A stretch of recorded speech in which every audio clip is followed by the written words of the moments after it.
Olá, seja bem-vindo ao arranque da série Electric Summit, uma iniciativa do Negócios, Sábado e CMTV, com a parceria da Galp e o apoio da Toyota e Crédito Montepio. O meu nome é Pedro Pinto e durante as próximas 6 semanas irei ter a oportunidade de entrevistar várias personalidades que vão ajudar a explicar os grandes desafios da transição energética e também da mobilidade sustentável e os desafios que colocam à sociedade, à economia e à governação também. Nestas entrevistas vamos tentar apontar caminhos para algumas soluções que podem ser aplicadas em Portugal.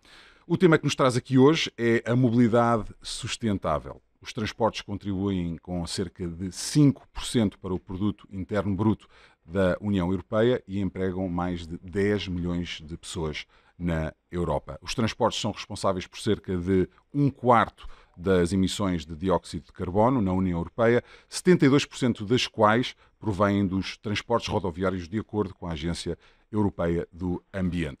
Para alcançar as metas estipuladas pelo Pacto Ecológico Europeu, o setor dos transportes terá, obviamente, de sofrer grandes transformações, tornando-se mais sustentável e mais inteligente também.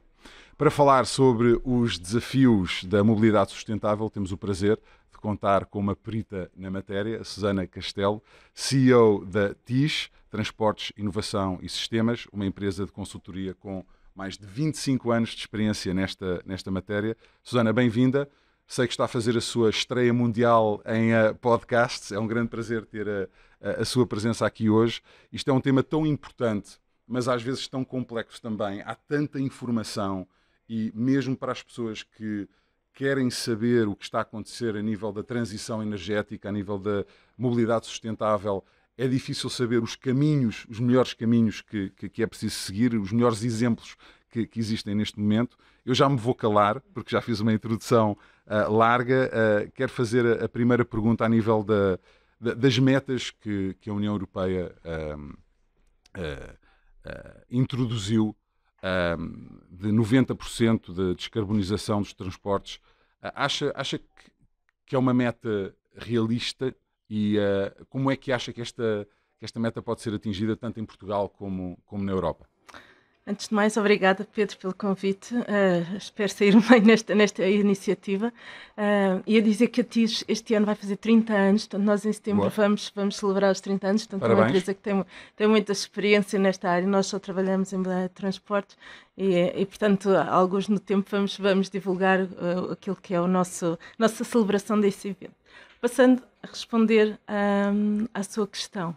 Bom, as metas são de facto ambiciosas, mas eu acho que eu não queria usar a palavra inevitável, porque inevitável parece que é uma coisa má, mas nós temos mesmo que fazer esse processo de mudança. Porque já não dá para fingir que não estamos com alterações climáticas a acontecer.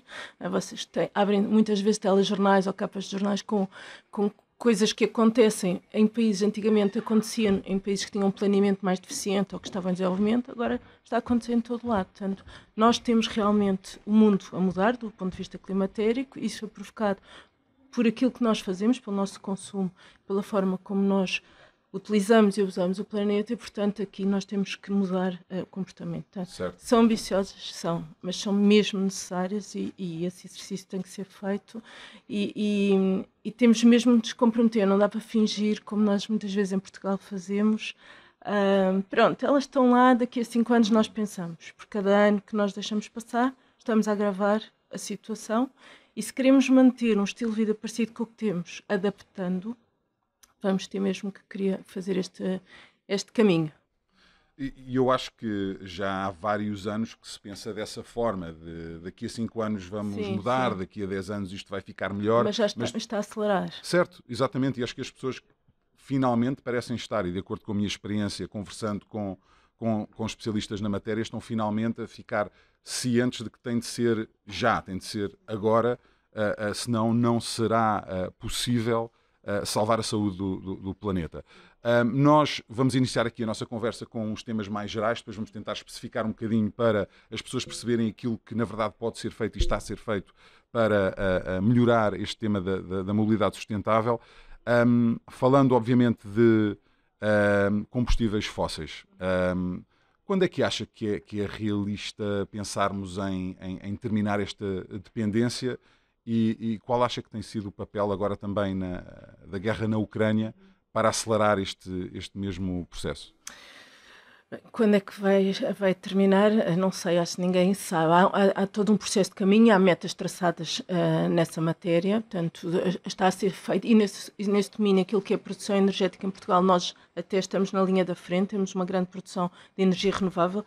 Penso que em 2021 estávamos com 70% de produção de energia renovável e penso que a meta, os números não tenho presentes, mas será ir aos 85%, 90% em 2030. Portanto, nós naquilo que podemos fazer internamente, estamos a fazer um caminho e temos aqui uma enorme capacidade de produção de energia renovável, porque temos a capacidade das hidroelétricas, temos as eólicas, temos a solar, portanto, temos muito caminho que podemos fazer e estamos nesse aspecto muito bem.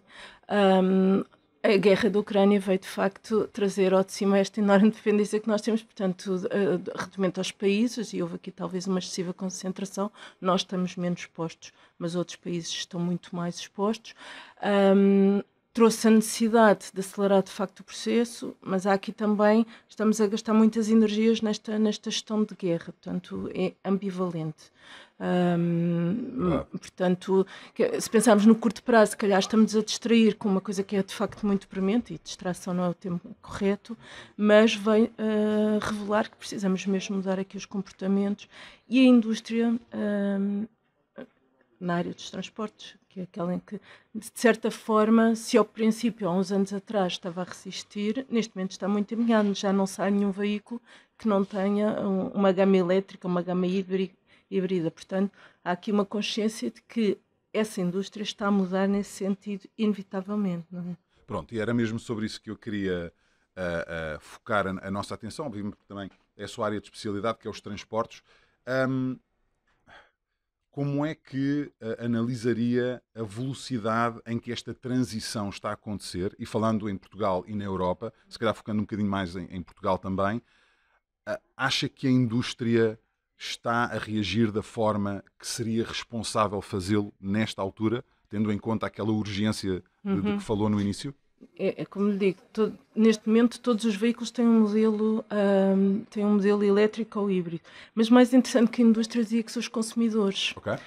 Um bocadinho para preparar esta conversa fui Sim. ver aquilo que era a venda dos carros e no primeiro semestre de junho deste ano, portanto até junho, nós já temos cerca de 40% dos veículos são elétricos ou híbridos ou plug-ins, e portanto as pessoas que no fundo, em última análise, são quem compra, já estão à procura. Os veículos a gasóleo, que tradicionalmente tinham um peso muito importante, neste momento representam 15, 20% daquilo que é a compra de novos veículos. Portanto, a indústria já oferece, são mais caros, evidentemente, mas as pessoas já estão à procura, porque já perceberam que é um caminho que está traçado e que não tem volta atrás. E isso eu acho que é muito positivo. Era um obstáculo para muita gente o preço dos veículos elétricos, Ainda certo? é, claro. Ainda é. Acha que ainda não chegou à comparação ideal para a maioria do povo português, por exemplo? Ainda é caro e obviamente que é uma barreira, não podemos, mas também é certo que à medida que a tecnologia se vai, digamos, comoditizando, vai sendo menos excepcional, será possível ter soluções mais económicas e no mercado já temos veículos mais baratos do que tínhamos há uns anos e portanto começam a estar mais acessíveis. Obviamente que tem um custo de entrada mais significativo, mas quando nós temos um carro não podemos pensar apenas no custo da aquisição. E do ponto de vista daquilo que é manutenção, os seus impostos, agora temporariamente naquilo que é o pagamento de estacionamento, os veículos elétricos trazem vantagens. Certo. Portanto, não é por acaso que nos últimos tempos andei de táxi e invariavelmente eles dizem vou mudar para um veículo elétrico, porque aquilo que nós andamos a consumir do ponto de vista de combustíveis é incomportável e eu assim consigo ser muito mais sustentável naquilo que é a minha atividade económica. Portanto, para quem utiliza o carro de uma forma massiva, as contas estão a ser feitas e começam a ser feitas não apenas no momento atual e no tempo da aquisição, mas no médio e longo prazo e, portanto, também há uma sustentabilidade financeira neste exercício. Susana, fala na importância das cidades para acelerarem esta transição? Qual é o papel delas e as cidades, as grandes cidades, principalmente portuguesas, estão preparadas para este aumento de veículos sustentáveis, elétricos, por exemplo? As cidades são determinantes, não é? Não apenas porque os veículos... nós estamos aqui a falar de veículos elétricos, transporte individual. Certo. Mas eu gostava que passássemos para a mobilidade sustentável como um todo, e a mobilidade sustentável passa por andar a pé, andar de bicicleta, utilizar os transportes públicos o mais possível. E claro que o carro tem um papel, mas não será desejável que seja dominante. E é importante nós não cairmos na tentação de dizer, ok, temos carros elétricos, então se andamos todos carros elétricos somos todos sustentáveis. Não, e não vai dar, porque o espaço é restrito, os veículos elétricos também têm consumos de recursos e, portanto, nesse exercício temos que pensar como um todo. As cidades são absolutamente essenciais, na medida que têm, como têm a concentração das atividades, a concentração das pessoas e dos recursos, é muito mais fácil fazermos escolhas sustentáveis, não é? É muito mais fácil eu vir para aqui de transportes públicos ou até ensaiar-me a fazer uma deslocação a pé, utilizar uma bicicleta, o que for. Quando nós saímos de um contexto de cidade, as distâncias são maiores e, portanto, a oferta que existe é também mais escassa e, portanto, são as escolhas mais difíceis. Portanto, as cidades, e eu acho que de maneira geral, em todas as cidades que nós vamos, nós trabalhamos muito com as cidades, trabalhamos muito para o setor público e não há cidade a que se vá que não se assista a uma mudança. Há uma qualificação do espaço público, há uma melhoria dos transportes públicos, nos casos mais significativos, noutros menos, mas existe. E isso também faz parte deste processo da mobilidade sustentável. Está tudo feito, não, mas nunca vai estar. Claro. Não é? Não, e é um processo, não vai ser de um dia para o outro. E a Susana falou aí bem no facto do transporte rodoviário ser uma peça muito importante neste puzzle. A nível da transição para um transporte rodoviário mais sustentável e responsável, como é que acha que estamos em Portugal? Aí não estou a perceber a sua pergunta. Ajuda-me lá a perceber melhor como é que nós estamos entre... Como é que estamos a nível da transição para uma frota de seja autocarros, seja de comboios, seja de barcos, para veículos que sejam mais sustentáveis e mais responsáveis? Sim, estamos a fazer um caminho. Estamos atrasados em alguns setores. Por exemplo, se nós pensarmos nas áreas metropolitanas, nós estamos a ver veículos novos, muitos deles a hidrogênio, alguns elétricos, portanto, esse exercício está mais adiantado. Ao nível daquilo que são, do que é a ferrovia, está neste momento a ser feito um esforço muito grande ao nível das infraestruturas e da aquisição do material circulante, mas houve muitos anos de desinvestimento em que não se investiu e, portanto, estamos atrás do prejuízo. Portanto, nos próximos anos esperamos assistir a melhorias muito significativas. E depois, naquilo que é o contexto fora das áreas metropolitanas, as coisas estão mais atrasadas por uma questão de restrição de recursos financeiros, não é? Nós estamos neste momento numa fase em que os concursos de transporte público estão a fechar ou estão a arrancar. Nós nas áreas metropolitanas temos veículos novos, um grande reforço da oferta, porque há dinheiro. E depois naquilo que é no fundo fora desse contexto o progresso é mais limitado porque também não temos tanto dinheiro e não temos tanta gente para quem servir, portanto aqui é um exercício, mas está a ser feito toda a gente está a melhorar e está a haver uma sensibilidade muito maior para a necessidade de promover o transporte público, nomeadamente em autocarro, que se calhar há alguns anos ninguém pensava muito nisso. A verdade era essa, portanto havia os operadores a operar, as pessoas a mudar para o carro mal podiam, e as cidades de certa forma pensavam no transporte público como o comboio e os autocarros que deslocavam as crianças para as escolas, mas pouco mais. E neste momento já está nas agendas de todos os presidentes de Câmara pensar nos transportes públicos. Eu acho que isso faz toda a diferença. E acaba por ser uma decisão mais local, regional ou nacional? De acordo com a sua experiência, quem é que pode ser o grande impulsionador desta... Todos. Não dá para suprimir escalas. Toda a gente tem aqui um papel neste exercício, porque vamos ver aquilo que é a operação ferroviária é de âmbito nacional. Portanto, as infraestruturas de Portugal e a CP e a Fertax, enfim, que são os operadores ferroviários de passageiros, são quem promove a gestão e, portanto, nesse exercício, quanto mais nós avançarmos e melhorarmos quer as infraestruturas, quer o material circulante, mais estamos a corresponder àquilo que são as necessidades, porque as deslocações não são apenas nas cidades, são da periferia para as cidades e isso muitas vezes implica utilizar um comboio e é muito importante que a oferta seja sustentável, eficiente e confortável. Este é o nível, no fundo, global. Depois, quando diz regional, nós neste momento criamos estruturas intermunicipais, portanto, agregação nós temos o país todo dividido em CIMs, em áreas metropolitanas, que no fundo são os responsáveis pela gestão das redes de transporte público rodoviários de âmbito regional e, em muitos casos, municipais, quando houve delegação de competência por parte dos municípios.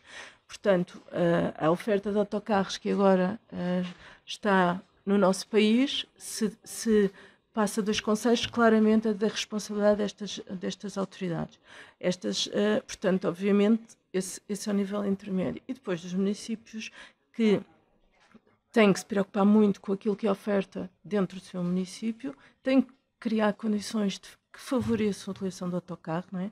Por se o autocarro andar em ruas congestionadas, ou não tiver condições para a paragem, ou não, os passeios à volta da paragem não estiverem convenientes, nós não podemos esperar que as pessoas utilizem. Portanto, toda a gente tem um papel. E as pessoas também. Porque eu acho que nós neste exercício estava um bocadinho a refletir sobre estes temas e nós temos que mudar os comportamentos. Porque podemos ter temos uma rede fantástica, uns autocarros maravilhosos, uma frequência, um preço barato, mas se as pessoas não estiverem disponíveis para mudar, não nos serve muito. E aí é necessário também haver aqui alguma consciencialização, sensibilização, e esperemos que não tenha que ser com o fator preço, não é? Porque neste momento os combustíveis estão com um preço muito, muito elevado, mas ainda assim as estradas estão cheias. Portanto, temos que... E a cidade não está assim tão livre de automóveis quanto seria de esperar. Portanto, as pessoas também têm que pensar, e a pandemia, nesse sentido, veio aqui baralhar aquilo. Nós, antes da pandemia, estávamos a sentir a ser possível ir buscar alguns, não eram muitos, mas alguns passageiros de volta, a experimentar o transporte público, a mudar de comportamentos. E a pandemia transformou-nos em seres mais egoístas, mais medrosos, enfim, é legítimo. E, portanto, as pessoas recolheram-se outra vez aos carros, até porque em tempo de pandemia, como havia muita gente em casa, era mais fácil. Certo. Né? Portanto, era tudo mais rápido. Sim, menos trânsito. Menos trânsito, claro. E, portanto, agora é preciso devolver e é preciso fazer um caminho no sentido de promover. E a forma como nós vemos isso é fazer com a mobilidade sustentável aquilo que se fez com a reciclagem. Os adultos já têm comportamentos e hábitos. Nós precisamos de ir às crianças e ajudá-las a perceber que estas opções são muito satisfatórias naquilo que é a resposta às suas necessidades. Isso é muito interessante, Susana, porque minha geração, nasci em 75, a minha geração, durante a nossa juventude, não foi muito exposta a esta conversa sobre mobilidade sustentável e a responsabilidade de proteger a saúde do planeta, mas certamente a nível da reciclagem, que ainda fomos apanhados um bocadinho nesta campanha de comunicação, e é rara a pessoa com quem eu estou ou com quem eu me dou que não tenha qualquer tipo de sistema de reciclagem em casa, e nesta próxima geração acho que isso começa a ser também já programado nos cérebros, não é? Que é crucial. É crucial para depois as pessoas no início estarem preparadas para fazer alguns sacrifícios, que para nós era dividir os plásticos, os cartões, os vidros, seja o que for, e ir até ao fundo da rua para fazer esse pequeno sacrifício para o bem do planeta. E agora são precisos outros sacrifícios também, pequenos, e que irão também minimizar à medida que os avanços forem implementados. Nós iremos terminar esta conversa regressando a este tema da responsabilidade pessoal, mas eu queria falar aqui um bocadinho sobre as soluções que podem ter mais impacto a nível dos transportes massivos e a nível do transporte pesado. O hidrogénio verde é o novo combustível para esta solução.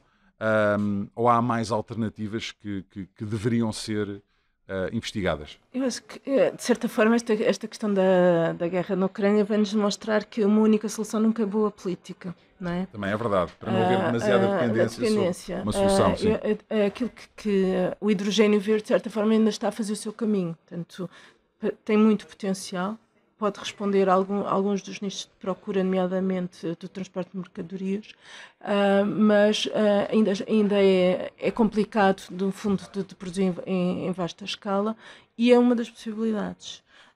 Portanto, aqui quanto mais abrangentes nós formos, mais flexibilidade criamos nos sistemas, e depois provavelmente haverá um que se irá destacar, ou dois ou três, não sabemos, mas acho que ainda é muito cedo para afirmar com toda a certeza que é esta ou aquela solução. Portanto, obviamente, diria que o reinado do diesel e dos combustíveis fósseis, do modo geral, terminou, portanto, obviamente. Ainda vai estar aqui algum tempo em coexistência, mas agora o que é que vai predominar? A eletricidade neste momento está aqui muito à frente, mas temos o gás natural, temos o hidrogênio, temos outras soluções. Temos que esperar algum tempo para perceber aquela que vai prevalecer, e provavelmente o mais interessante é que não seja uma única, para criar esta diversidade de possibilidades. Eu gostava de explorar aqui também um tema que é o tema da navegação, porque de acordo com... e da aviação também, porque de acordo com os dados da Agência Europeia do Ambiente, a navegação representa 14% do total das emissões de gases com efeito de estufa na União Europeia, e a aviação civil a 13%. O que é que está a ser feito para reduzir o impacto dos transportes marítimos e também da aviação, na sua opinião?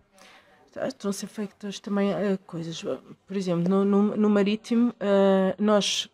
aqui não é marítimo, é fluvial, por exemplo, a Transtejo, os barcos que estão encomendados são elétricos, não é? Portanto, há aqui já um exercício de migração, é transporte de passageiros. Ao nível do transporte de mercadorias, obviamente há um esforço de grande eficiência naquilo que diz respeito à utilização dos combustíveis, mas também está a ser feito o desenvolvimento de tecnologias, no sentido de, por exemplo, os navios de cruzeiros, quando estão nos portos, em vez de estarem a poluir, estão a utilizar sistemas elétricos, portanto não poluentes. Aí, quer dizer, ao nível da escala daquilo que é as percentagens globais, talvez tenha um impacto moderado, mas naquilo que é a poluição local na cidade onde está, é significativo. E, portanto, neste domínio é um tema importante, e está a haver também muito trabalho, muito desenvolvimento ao nível daquilo, transportar mais contentores, com menos energia. Portanto, a aposta na eficiência energética, por um lado. Ao nível dos aviões também, existe aqui muito trabalho.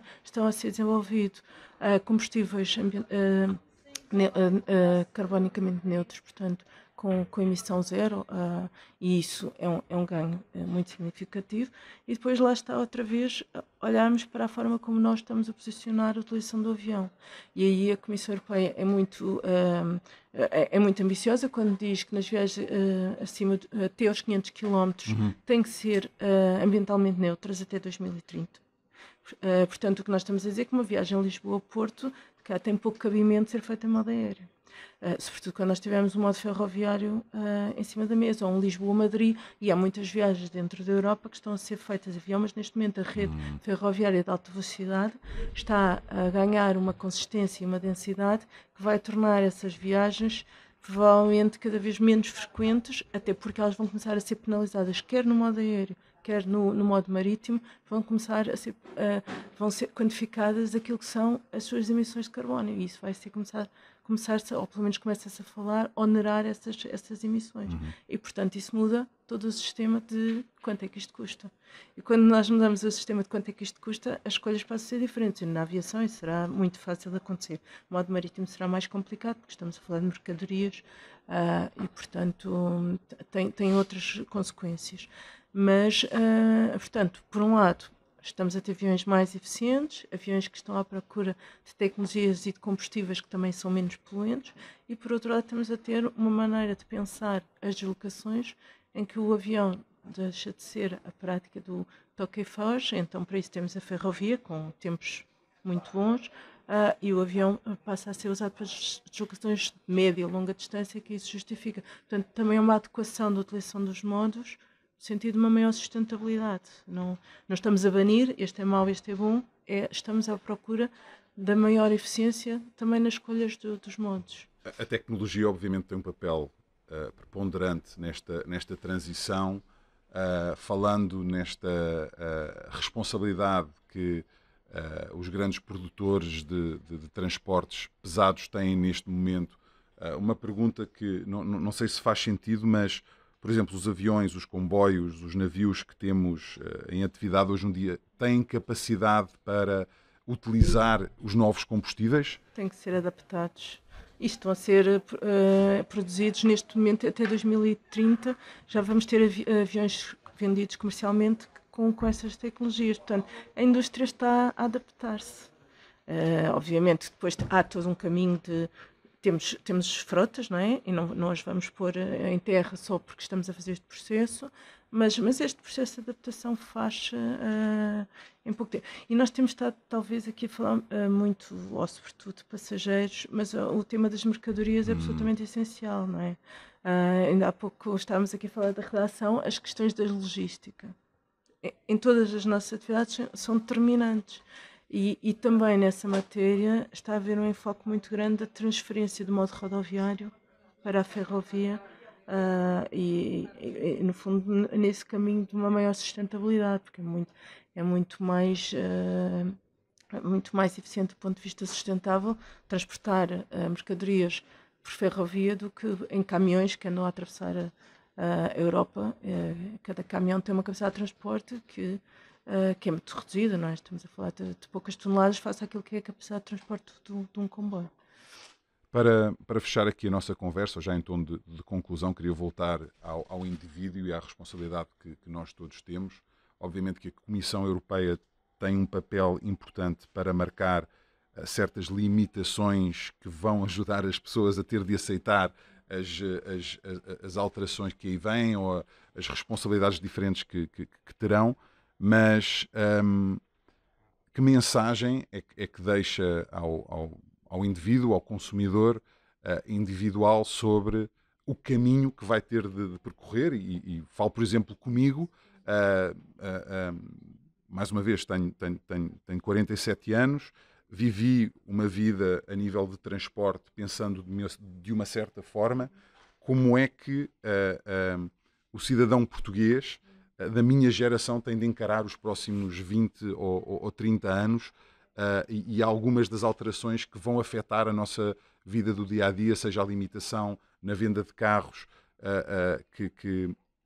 que obviamente emitem gases com efeito de estufa ou na adaptação dos transportes massivos e públicos.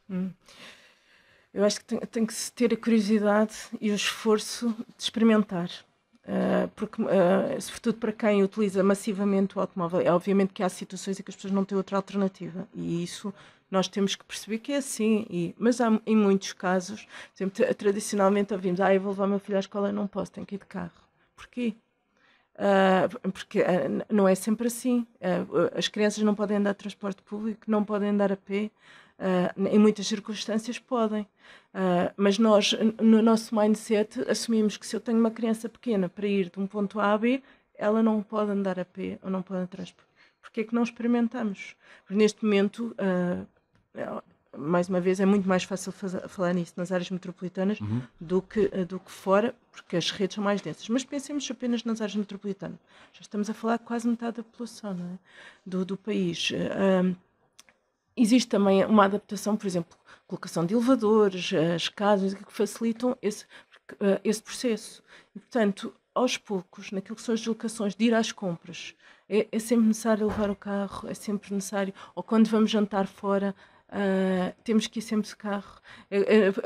Aos tempos, até relativamente à minha própria vida, fiz essa reflexão. Fui jantar com uma amiga americana que estava cá, num dia de fim de semana, portanto, o que é que nós fazemos? Agarramos no carro e vamos até ao restaurante. Ela não. Ela agarrou no autocarro. Portanto, estamos a falar de uma pessoa que foi ver ao Google como é que é. Ela agarrou no autocarro e foi lá. É por uma questão económica. Não será com certeza que ela tem um poder económico muito superior àquele que eu tenho.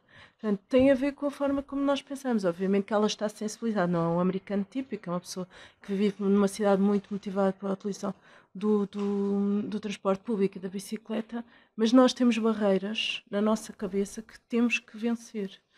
E isso, com a experiência, às vezes temos boas surpresas. Ir à baixa de carro é loucura, não é? Completamente. Não faz sentido Mas absolutamente nenhum vamos, hoje em dia, sim. mas porque Mas aquilo está vamos, cheio. porque são hábitos culturais que muitas vezes são difíceis de quebrar. Susana, CEO da TIS, Transportes e Inovação e Sistemas, foi um grande prazer ter a oportunidade de falar consigo sobre este tema tão importante. É o arranque de uma série do Electric Summit que espero que ajude a tornar este tema da mobilidade sustentável e da transição energética cada vez mais importante no dia a dia de todos os nós.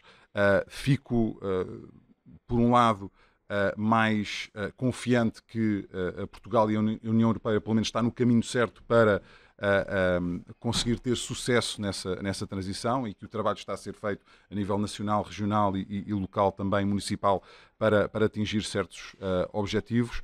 Esperamos aqui durante as próximas semanas continuar a informar e a tentar também desmistificar muita desta informação que é muita, que cada vez mais temos a oportunidade de digerir. Continuação de bom trabalho, boa sorte nos objetivos que tenta alcançar também e no apoio que dá para conseguirmos fazer tudo aquilo que é possível para proteger a saúde do nosso planeta. Fica aqui encerrado o primeiro episódio da série Electric Summit. Voltaremos em breve com mais conversas estimulantes, informativas com os nossos convidados. Muito obrigada, Pedro, pela oportunidade. Foi um gosto.